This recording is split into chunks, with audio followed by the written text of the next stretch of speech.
अस्सलामुअलैका या सय्यदी या हबीबल्लाह अस्सलातु वस्सलामु अलैका या सय्यदी या रसूलल्लाह व अला आलिका व अस्हाबिका।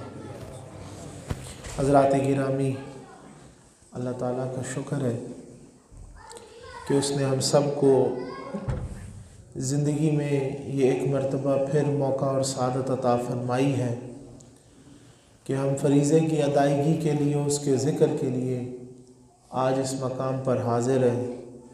अल्लाह ताला हम सब की हाज़िरी को कबूल और मंजूर फरमाए और आज के दिन जो रहमतों की, इनायात की, फ़ज़ल व करम की बारिशें फरमा रहा है, उसमें से वाफर हिस्सा समेट कर घर लेके जाने की तौफ़ीक़ अता फरमाए। अब आबिज़ी वकार बड़ी मुख्तसर आयत पाक तिलावत करने का शर्फ़ हासिल किया है। अल्लाह ताला इरशाद फरमाते हैं, कुल जाअल हक़,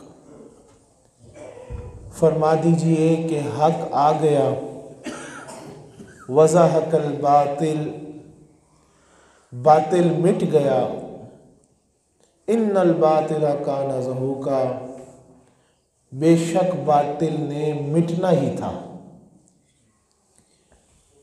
इस आयत करीमा में मेरे और आपके प्यारे नबी सल्लल्लाहु अलैहि वसल्लम की शान मुबारक बयान फरमाई जा रही है। इसमें इल्मी तौर पे एक दो फ़िरके ऐसे हैं जो इख्तलाफ करते हैं कि जी हक़ से मुराद कुरान पाक है। बाज़ लोग कह देते हैं हक़ से मुराद दीन इस्लाम है। भाई, जब तक साहिब कुरान या इस्लाम मुबारक इस दीन को, नूरानी दीन को लाने वाली शख्सियत का तज़किरा ही ना हो तो उस वक्त तक ये कैसे मुकम्मल हो सकता है। तो ये याद रखिएगा, हमें तो जो कुछ भी मिल रहा है हकीकतन वो जनाबे मुहम्मद मुस्तफ़ा अहमद मुश्तबा सल्लल्लाहु अलैहि वसल्लम का सदका है। और हक़ की दलील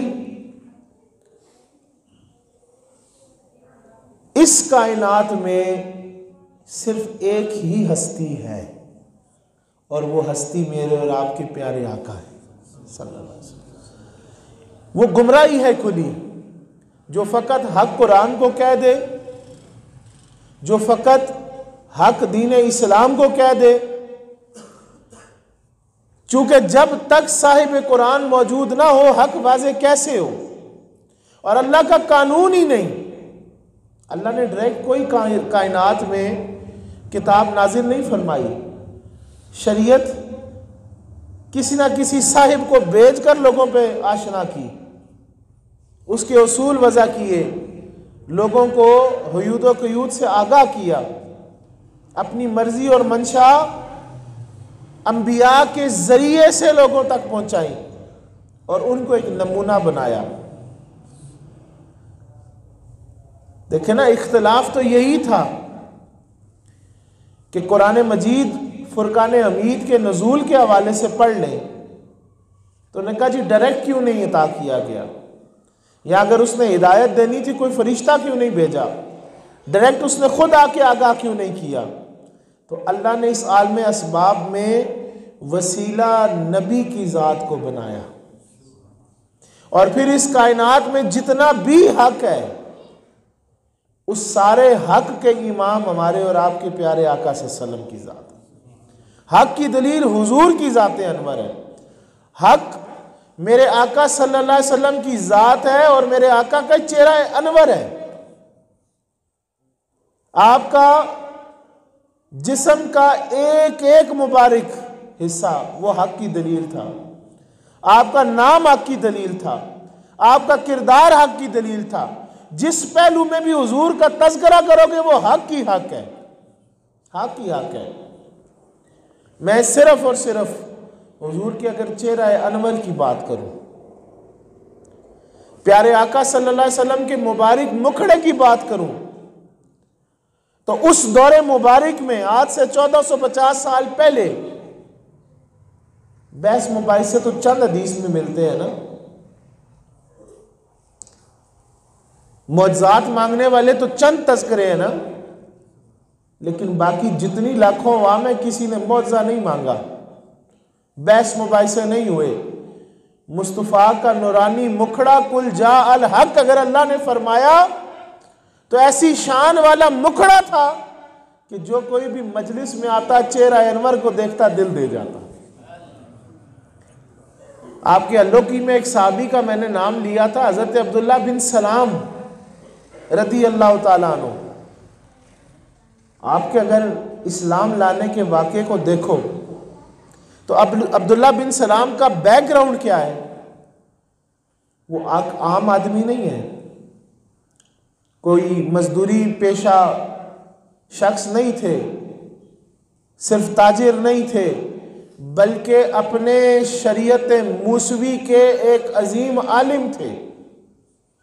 और कोई छोटे मोटे भी नहीं, बल्कि उनके बारे में लिखा है कि अपने दौर के ऐसे आलिम थे कि जिनको न सिर्फ अरब में बल्कि अरब से बाहर भी लोग जानते थे, इतनी इल्मी शख्सियत थी।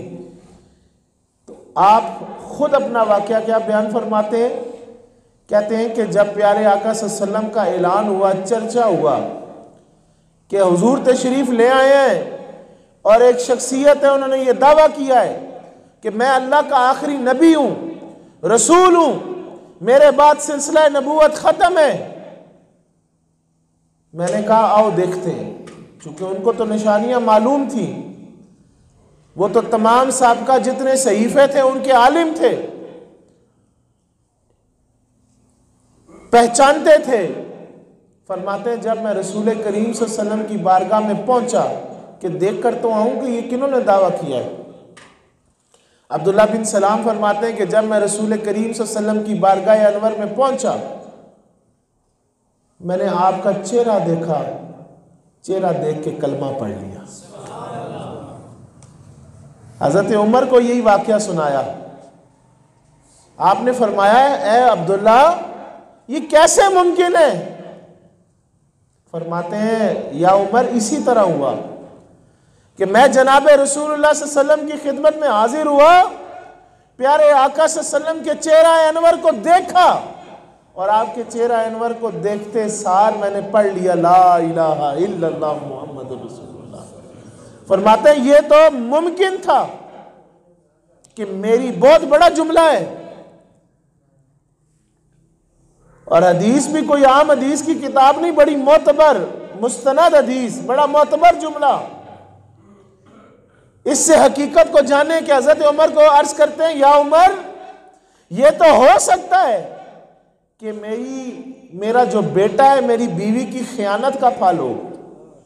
मैं उसकी हकीकत को नहीं जानता कि वो मेरा बेटा है कि नहीं, मेरी बीवी बताएगी कि तेरा बेटा है। फरमाते हैं वो तो मेरी बीवी की खयानत का फल हो सकता है, लेकिन मैं हुजूर को इस तरह पहचानता था कि अपने बेटे से बढ़कर मुझे पहचानता। ये क्या चीज थी। कोई बंदा उठ के कहे कि अब्दुल्ला बिन सलाम के साथ मुनाजरा हुआ हो, अब्दुल्ला बिन सलाम के साथ कोई डायलॉग हुआ हो, या रब का पाक कुरान उनके सामने पढ़ा गया हो, नहीं, फकत एक लफ्ज है, और वो लफ्ज क्या है कि अब्दुल्ला बिन सलाम कहते हैं मैं हाजिर हुआ, रसूलुल्लाह के चेहरे को देखा, सिर्फ हुजूर के सोने मुखड़े को देखा, अभी हुजूर की सुन्नतें नहीं देखी, किरदार नहीं देखा, अफकार नहीं देखे, इरशादात नहीं सुने, कुरान नहीं सुना, सिर्फ रसूलुल्लाह के चेहरे को देखा और कलमा पढ़ लिया। तो कुल जा अल हक, ये हक है कि हज़रत सैयदना अबू रदिया तैमी रदी अल्लाह ताला अन्हुमा, आप बहुत बड़े साहबी हैं। आप भी फरमाते हैं ऐलान हुआ कि प्यारे आका सल्लल्लाहु अलैहि वसल्लम तशरीफ़ लाए हुए हैं और मक्का से वो शख्सियत आई है और वो कहते हैं कि मैं अल्लाह का आखिरी नबी हूँ। तो आपके बारे में तो साहिबों ने ये भी लिखा है कि आप कलमा पढ़ने की नीयत से भी नहीं कि मैं देखूं, इंटरेस्ट कोई नहीं था, सिर्फ ये देखने गए थे कि बंदा कौन है जो नबी और रसूल होने का दावा कर रहा है। मैं उसको तो देख के आऊं जो रसूल कह रहे अपने आप को, नबी कह रहे अपने आप को, अबू रदिया तैमी फरमाते हैं कि मैं गया तो मजलिस मुस्तफ़ा में पहुंचा। आप अपने यारों के दरमियान जलवा फरोज़ हैं। फरमाते हैं जब मेरी नज़र पड़ी ना चेहरा मुस्तफ़ा पर तो कहते हैं बेख्तियार मेरी ज़ुबान से निकला ला इलाहा इल्लल्लाह। फरमाया मैंने किसी ने मुझे तरगीब नहीं दी, मुझे किसी ने पढ़ाया नहीं कि पढ़ो कलमा, मैंने किसी को देखा नहीं, उनके कोई मौज़ात को नहीं देखा, बल्कि क्या किया, सिर्फ चेहरा वद्दुहा को देखा, चेहरा नूर को देखा, उस हक की दलील को देखा, रब की दलील आज़म के चेहरे को देखा। उस चेहरा अनवर को देखकर मैं ईमान ले आया, उस चेहरा अनवर को देखकर मैं ईमान ले आया। तो हक की दलील इस कायनात में मेरे और आपके प्यारे नबी सल्लल्लाहु अलैहि वसल्लम की ज़ात अनवर है कि अगर एक नहीं हदीस में कई वाक़यात आपको मिल जाएंगे। हज़रत जामे बिन शद्दाद रदी अल्लाहु अन्हु आप रावी हैं और आप उस कबीले से ताल्लुक़ रखते हैं। फरमाते हैं हम मदीना के बाज़ारों में मौजूद थे तो बाज़ार ज़रा शहर से हटकर लगा करते थे। फरमाते हैं एक बड़ी प्यारी खूबसूरत शख्सियत बाज़ार में आई तो हम में से एक शख्स था जिसका नाम था तारिक। उसके पास जाके रुके, उसके पास जानवर थे बेचने को। फरमाते हैं वो जानवर हजूर देखना शुरू हो गए और एक जानवर पसंद किया, उसकी कीमत तय की। फरमाया इसकी मुहार मुझे दो और इसकी कीमत तुम्हें सुबह मिल जाएगी। उस तारिक नामी शख्स ने मुहार पकड़ी और नबी पाक सल्लल्लाहु अलैहि वसल्लम के हाथ में दे दी और आप उस जानवर को लेकर तशरीफ ले गए और वो आपको देखता रहा। आप जब आंखों से ओझल हो गए तो उसके बाद सोचता है कि मैंने कैसे इस खसारे का सौदा किया कि ऐसे शख्सियत को, ऐसे शख्स को, ऐसे बंदे को मैंने अपना जानवर दे दिया है जिसको ना मैं जानता हूं ना पहचानता और नाम तक नहीं मालूम। हज़रत सैयदना अब्दुर्रहमान जामी रहमतुल्लाह अलैह शवाहिदुन नबुव्वा उठाएं तो आप उसमें लिखते हैं, कहते हैं कि मुझे उसका ये जुमला लिखते हैं कि भाई वो कहता है मुझे तो आपका नाम तक मालूम नहीं और मैंने जानवर दे दिया। तो जब ये दिल में थोड़ा सा खटका हुआ ना तो कहता हम लोगों में, हज़रत जामे बिन शद्दाद फरमाते हैं लोगों में उसने बातचीत की कि भाई मैंने तो ये सौदा दे दिया। और एक रिवायत है कि लोगों ने कहा कि भाई तूने कैसा सौदा किया कि ऐसे शख्स को बगैर कीमत के अपना जानवर सौंप दिया जिसको तू जानता नहीं था, पहचानता नहीं था। फरमाते हैं उस कबीले की सरदार एक औरत बूढ़ी अपने खैमे में बैठी ये सारी बातें सुन रही थी। उसने खैमे का पर्दा उठाया और सबको पुकार के कहा मेरी बात सुनो,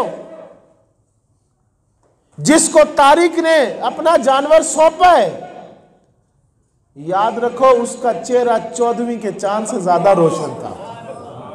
घबराओ नहीं, उस शख्सियत का जिम्मा मैं उठाती हूं, तेरे जानवर की मैं जामिन हूं। अगर तेरे जानवर की कीमत ना मिली मैं दूंगी, क्योंकि वो चेहरा किसी झूठे का चेहरा नहीं बल्कि सच्चे का चेहरा है। कुल जाअल हक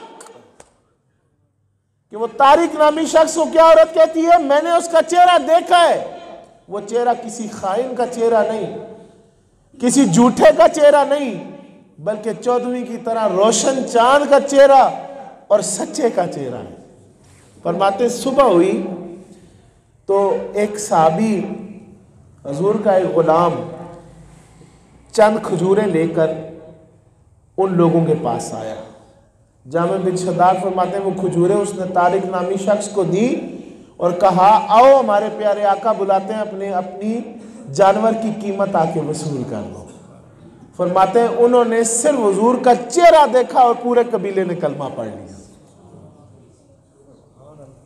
आज मुमकिन है कि आप किसी को अपनी कीमती चीज बगैर पहचान के पकड़ा दें और फिर रात भर मुतमईन भी रहे, और अगर आप मुतमईन ना हो और आपके घर में से कोई गैर की गारंटी भी उठाए जिसको जानता पहचानता ना हो, मुमकिन ही नहीं। ये सिर्फ हक की रोशन दलील सिर्फ मेरे और आपके प्यारे आका को रखा था।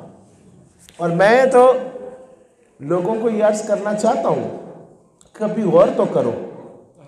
ये तो चलो जामे बिन शद्दाद ताजिर हुए, तारिक ताजिर हुआ, अबू रदिया तैमी समझदार थे, मिचोर थे, हजरत अब्दुल्ला बिन सलाम चलो आलिम थे, जानते थे।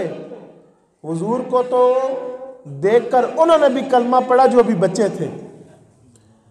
वो यहूदी बच्चे का किस्सा याद करे ना, कि बाप ने भेजा, जाओ जरा बाजार से सौदा सलफ ले आओ।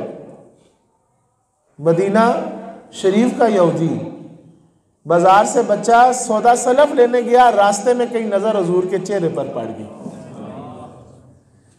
सोने मुस्तफा का चेहरा देखा, वहीं बैठ गया, भूल गया क्या सौदा लेना है। शाम गुजर गई, घर वापिस आया, पूछा कहां था, सख्ती हुई, शिद्दत हुई। कहा जी बस लेट हो गए। यहां तक कि हुजूर का चेहरा अनवर देख के वो बच्चा रोजाना घर से निकलता और जाकर हुजूर से फासले पर बैठता और हुजूर के चेहरे को देखता रहता। क्या चीज थी बच्चे को मजबूर करती थी? यहां तक कि जब उसके बाप को पता चला कि ये तो मुसलमानों के नबी के पास जाकर बैठना शुरू हो गया, उनको देखना शुरू हो गया, उनसे प्यार करना शुरू हो गया, उसने घर से जाना बाहर बंद कर दिया। और यहां तक हुआ कि वो बच्चा जुदाई में बीमार पड़ गया। चेहरा अनवर की जियारत ना होती रही तो तड़पता रहा, अंदर से सुलगता रहा, जाया होता रहा, और यहां तक कि बिस्तर पर पड़ गया और करीबुल मर्ग हो गया। जब बाप ने उसकी हालत देखी कि भाई मेरा बेटा तो अब नहीं संभलता, पूछा बता बेटा क्या चाहता है, तेरे आखिरी सांस से बता, तेरा बाप क्या ख्वाहिश पूरी करे। अब्बा जी और कुछ नहीं चाहिए, रसूलुल्लाह का चेहरा देखना चाहता हूं। जाओ नबियों के उस पैगंबर को मेरी अर्जी करो कि वो आकर मुझे अपना सोना मुखड़ा दिखा दे। हुजूर प्यारे आका अलैहिस्सलातु वस्सलाम की खिदमत में हाजिर हुआ, अर्ज करता है मैं तो आपका बहुत बड़ा दुश्मन हूं, लेकिन आपके दुश्मन के घर में आपकी एक गुलाम और एक आशिक बैठा हुआ है। आप अगर तशरीफ ले आए तो वो मर्ग के करीब है, तड़प रहा है, उसको हुजूर अपना चेहरा दिखा दे। हुजूर तशरीफ ले चलते हैं। मुख्तलिफ रिवायात है, बाज लोग तो निसाई के हवाले से ये भी लिखते हैं कि हुजूर ने बाकायदा आवाजें दी, अबू बकर आइए, उमर आइए, उस्मान आइए, अली आइए, साहबा जो बैठे हो आओ, मेरे आशिक को मिल के आते। हुजूर तशरीफ ले जाते हैं, उसकी आंखें बंद है। जब सोने आका तशरीफ लाते हैं, शफकत बड़ा हाथ उसके सर पे रखते हैं, वो आंखें खोल देता है, आंखें खोलता है और हुजूर के चेहरे को देखकर मुस्कुराता है, और ऐसी कैफियत है कि उसके सारे दुख दर्द और गम दूर हो गए। जब हुजूर तशरीफ लाए, हुजूर की आंखों में आंखें डाली, हुजूर के चेहरा अनवर को देखा, हुजूर ने कलमा शरीफ पढ़ाया और जब कहा मुहम्मदुर रसूलुल्लाह, रूह परवास कर गई। ये चेहरा अनवर की रोशन दलील है कि मिचोर बंदा तो फिर फैसला कर सकता, हाँ आप हक हैं, चलता फिरता देख रहा है, सोच समझ रहा है, कुव्वत दी अल्लाह ने दिमाग में उसको। लेकिन वो बच्चा क्या था, खेलने कूदने की उम्र थी, लेकिन हुजूर का चेहरा देखकर हुजूर का हो गया, सब कुछ हुजूर को दे दिया। और अल्लाह ने क्या किया, ईमान से सरफराज फरमा कर रुखसत किया। नमाजें नहीं पढ़ी उसने, रोजे नहीं रखे, सिर्फ हुजूर से इश्क किया, हुजूर के चेहरे से इश्क किया। मकाम क्या आया, बाप कहता मैं तो यहूदी हूं, ये अब आपका, आप ले जाइए अपने मुसलमानों के बाद, इसको कब्रिस्तान में तदफीन करें। लेकिन जाया गया तो वो कितना खुशकिस्मत बच्चा था जो हुजूर के चेहरे को देखा, जिसने ईमान लाया तो बड़े बड़े साहबा उसके जनाजे को कंधा दिए हुए। उस नजारे को सोचो कि जिसके जनाजे को अबू बकर, उमर, उस्मान, हैदर कर्रार, अली शेर खुदा कंधा दे, अशरा मुबशरा कंधा दे। क्यों, क्या किया था, सिर्फ हुजूर के चेहरे को देखकर मोहब्बत की थी, उस मुखड़े को देखा था, उस आग की दलील को देखा था। उनकी तदफीन हुई, हुजूर ने जनाजा खुद पढ़ाया, कब्र में खुद उतारा। ये सिर्फ चेहरा अनवर देख लिया। चूंकि हमने वक्त की पाबंदी करनी है, मैं आखिरी बात कर दूं। ये तो फिर बच्चा था, चलो जिसको थोड़ी बहुत ही अकल थी। आइए बात करते हैं हमारे ईमान की। जनाब अली मुश्किल कुशा शेर खुदा, जनाब अली करम अल्लाह वजहुल करीम रदी अल्लाह अन्हु, कि आप जब पैदा हुए तो आपने आंखें ही ना खोली। देखा ना, हुजूर ने फरमाया था हक अली के साथ है और अली हक के साथ है। कुल जाल हक की तफसीर पैदा होते ही आपने की। और क्या की कि अली पाक पैदा हुए तो रिवायात में मौजूद है आपने आंखें ही ना खोली। सब परेशान थे, भाई बच्चा है आंखें क्यों नहीं खोलता। तो जब प्यारे आका सल्लल्लाहु अलैहि वसल्लम का आमद पाक हुई तो हजूर की गोद मुबारक में दिया गया, तो नबी अकरम नूर मुजस्सम सल्लल्लाहु अलैहि वसल्लम की गोद में आके अगर अली ने पहला दीदार किया तो उस हक के रोशन दलील चेहरे का किया। हुजूर का चेहरा है अनवर, खोला आंख खोली तो पहला अगर मुखड़ा सोना देखा तो हुजूर का देखा। ये तो फिर बच्चे थे, गोद में थे, क्या शऊर था, शीर खार दूध भी थे, लेकिन वो भी जानते थे कि हक इस कायनात में अगर है तो वो रसूलुल्लाह की ज़ात है, और इस आंख में अगर बसाया जाएगा तो सिर्फ हुजूर की ज़ात को बसाया जाएगा। और इस आयत की तफसीर पढ़ लो कि जब खाना काबा को बुतों से पाक किया गया तो तब भी कंधों पे मेरे अली शेर खुदा को हुजूर ने बिठाया और 360 बुतों को गिराया गया। और वो लकड़ी लोहे से कीलों से बांधकर उसको मजबूत किया गया था उन बुतों को, ताकि गिरे नहीं। लेकिन वो लकड़ी हुजूर ने एक बुत खुद गिराया, बाकी अली को, अली शेर खुदा को दिया। वो लकड़ी से हाथ लगाते और वो बुत गिरते चले जाते। और ये आयत पढ़ी जाती, कुल जाअल हक व ज़हक़ल बातिल इन्नल बातिला काना ज़हूक़ा। तो याद रखिए, आज अगर आप या मैं अल्लाह ताला से जुड़ना चाहते हैं, अल्लाह की आशनाई को हासिल करना चाहते हैं, हक पर रहना चाहते हैं, तो हक सिर्फ रसूलुल्लाह की ज़ात है। और जितना भी हक इस कायनात में मौजूद है वो हुजूर के वसीले से, सदके से मौजूद है। इस जरिए, इस वसीले को जब तक थामी रखेंगे, जब तक इससे जुड़े रहेंगे, तब तक तो हम हिदायत याफ्ता हैं, तब तक तो हम सीधे रास्ते पर हैं, अल्लाह की तरफ जा रहे हैं। लेकिन जब जरा सा रास्ता हुजूर की ज़ात से, मदीने से हटकर कहीं दाएं बाएं जाए तो फिर समझ लें कि आप सीधे रास्ते पर नहीं हैं। क्योंकि हक की दलील सिर्फ हुजूर की ज़ात है, तस्लीम सिर्फ हुजूर को करना है, अताअत सिर्फ हुजूर की करनी है, बातें सिर्फ हुजूर की करनी है, हुजूर से हटकर कुछ नहीं। अल्लाह ने अपनी सब बातों की एक बात कही कि अगर मुझसे कुछ चाहते हो तो मेरे सोने महबूब से वाबस्ता हो। तो फिर और कोई रास्ता नहीं, रास्ता सिर्फ एक रास्ता, वो मेरे और आपके प्यारे आका का रास्ता। तो अल्लाह ताला हम सब की हाज़िरी को कबूल और मंजूर फरमाए। और आज के दिन जो अल्लाह ताला अपनी ख़ास रहमत नाज़िल फरमा रहा है, हमें जोड़ियाँ समेट कर घर लेके जाने की तौफीक अता फरमाए। मैं इस अहले सुन्नत के अजीम अलौकी के रूहानी और दीनी मरकज़ में आप सब आने वाले अहबाब को मुबारकबाद पेश करता हूँ। अल्लाह ताला यहाँ इस रौनकों को इसी तरह शादो आबाद फरमाए। जो दोस्त भी, संगी भी दामे दिर में सुख ने इसमें हिस्सा ले रहे हैं, प्यार कर रहे हैं, अल्लाह उन सब की काविश को कबूल व मंजूर फरमाए। और मैं दुआ फिर अर्ज़ करूँगा, पहले भी देता हूँ कि इस मकाम के लिए और इसके साथी जो इसकी खिदमत कर रहे हैं कि सदा बहार दहीस बागे कदी खजाना आवे, होवन फैज़ हज़ारा ताई हर पुका फलकावे। अल्लाह ताला हम सबसे राज़ी हो जाए और हमारे दिलों को रोशन फरमाए और हुजूर का गुलाम बने।